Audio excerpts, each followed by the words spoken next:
This is ActionHub.tv coming to you from the Two Oceans Expo in Cape Town. It's 2 days to go to the big race, and with me is Alpheus, running expert, and Ekin from Nike South Africa. Alpheus, great to have you here. Thank you, Mike. Just recently we had the Run Josie event in Johannesburg, 11,000 runners running through the streets of Johannesburg. How did the athletes experience the race?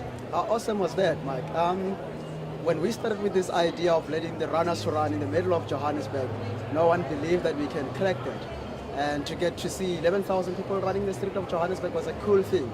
However, it was a revolutionary of running in the market, especially taking people out of where they're running comfort and to make them run in Johannesburg where it's discomfort. They're thinking that, you know what, we're going to get robbed. We're going to get marked running in Johannesburg. But that was a different ball of game. Everyone got supported. The run, the Joburg city, and everybody was there to support the race. So I think it was awesome. I think we could do it again and make sure that we get more than 20,000 people. Absolutely. I think the potential's there to have a much bigger field, but I think it's that mindset, being a Cape Townian, that mindset of running in the city centre of Johannesburg, that Nike just succeeded in changing completely and just breaking open. And I think every single runner had a great time running through the streets of Joburg. Yeah, I think if you look at the days that was actually chosen to run on the day, especially on the 21st of March, which is a Human Rights Day, you're running around across of the history of the nation, as well, the history of South Africa. It's based in Johannesburg. And to get it there and run it, you know, a lot of people are talking about, you know, I want to run next to the sea. But if you run in Johannesburg, you run where no man's land run. So that is why I think it was more exclusive and more intact to run there. And hence the T-shirt you got on, Take Back the Streets, the whole theme of the race. And hence Take Back the Streets. And we're saying that runners actually feel unsafe to run on the street. And for us to actually to take them back and run in Johannesburg where they feel like, you know what, it's not safe. We're saying that we will be with you all the way from 1 kilometer to kilometer 10. Take back the street. Safety is your safety. Fantastic. So Alpheus, being the Ekin from Nike South Africa, you're the shoe guy, you're the shoe expert. And we got the Total Sports Ladies races coming up in July and in August, Durban, Stellenbosch, Johannesburg. Take us to the range of shoes that Nike has and how a lady that's entering the race will try and choose a shoe. Firstly, let me take you about our silos that we've got at Nike. We've got about 4 silos at Nike. We've got a barefoot ride silo, which is a shoe that mimics your barefoot running. We've got a neutral silo. That's where you find the neutral runners that they can actually buy something that's very neutral and give them the extra cushioning to get that comfort and support. And then you've got a stable silo. On a stable silo, you've got a shoe that actually designed to correct your style of running if you overpronate. So we ask runners, is a pronation bad to you? No, it's not bad. It's how your feet take the shock off your body. But if you overdo it, that's when you need to be rectified. So that's where we find our stable silo. And then we've also got a racing silo for your fast-paced runners that need something that's light on their feet, that they don't need the cushioning, they only need something to support them and also give them a cushioning as well. So am I understanding you correctly? The first decision you've got to take is which one of those 4 categories do you want to buy a shoe in? And once you decide your category, then choose the best shoe available in that category. Correctly, Mike. You need to know how you run, how your biomechanic works, so that you can be able to choose the correct shoes for your biomechanic. So in the store, we've got a shoe expert, we've got the sales staff members that have been trained by the Nike Ekins, which is the technical rep, that will take you through the different silos of the footwear. And it's more vital to go to a Total Sports store that is closer to your area, that they've got all the running footwear in the store, and they will be able to inspect you how you run, and from there they can choose the right shoes for your body. Tell us a bit about the barefoot revolution. Obviously, everybody's talking about it. A lot of runners have switched to just running with barefoot shoes. There's a lot of talk around injuries. What is your advice to ladies running the Total Sports Ladies race around purchasing a barefoot running shoe? So at Nike, we actually got a scale of a footwear. So when we started with the 10, which is your normal running footwear, which got a 0, which is your barefoot running.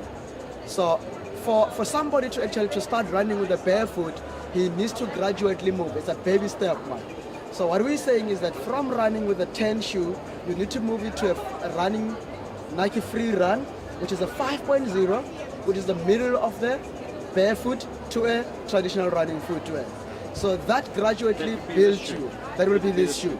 That is at the 5.0. So that gradually move you from the traditional running footwear, which is a 10, to a halfway there, to a barefoot, which is a 5.0, that actually build you slightly to become stronger athletes. So the idea around the Nike Free was this. There was a guy at University of Cologne, he was a coach, which is a Vinlanena, who actually find out from his athlete that when they train barefoot, they actually become a stronger athlete. But he couldn't prove it, so he went to Nike and said, Nike, I've got this idea, can you prove it to me that when the athletes train barefoot, they become a stronger athlete, and the chances of getting injuries are limited. So that's why we came up with the Nike Free technology, where we actually mimics every single movement of your foot and bring it into this way. So what we're saying is that Nike Free Run 3, which is 5.0, it's a running footwear. Nike Free 3.0, it's a minimalistic footwear where you need to actually build yourself to get used to this technology up until you gradually building to 3.0. How would you use these two pairs of shoes? If you own one of them and you own a normal pair of shoes, how many times a week would you run with your normal shoe, and how many times would you run with your barefoot shoe? Your everyday training should be on your traditional normal running shoe. So I will always advise people, this is your supplementary tool. When you want to supplement your training, when you want to strengthen those muscles, when you do shopping around the mall, that's when you take in and you start using it slowly. It's a great shoe to shop in, by the way. Colors as well says that. Yeah? It's a great shoes to shop in, but it works your muscles to make sure that you strengthen your feet muscles.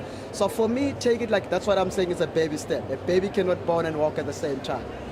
Surely need to take it slightly slower and make sure that you are built on that. That's probably the most important piece of advice that we've heard at the Two Oceans Expo around barefoot running, was to not do all your running in the barefoot shoe, because obviously it leads to injuries, but to do your normal training with your normal shoe, and then to use your barefoot shoe as your supplementary shoe. Correct, Mike. However, people might differ with that as well, saying that I was a born barefoot running person.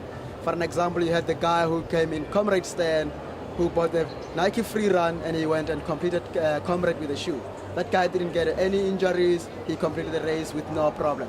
That person is a born Nike Free, a born barefoot running person. So that is, hence he can use it without any injuries.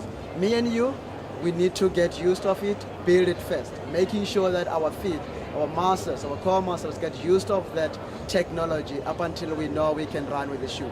For an example, my advice to you is that when you buy them, use them for 1 kilometer walk, build it for 2 kilometer run, build it for 5 kilometer run. After a month, you can do a 10K. After 2 months, you can do a 15K. After 3 months, you can do a half marathon with the shoe. No problem. Take us through one of your neutral products. Okay, we've got a Zoom Vomero shoe that is just launched now in the store, 2 weeks in the store. The shoe is actually a very, very cushioning shoe. It's got a like soft marshmallow cushioning on it.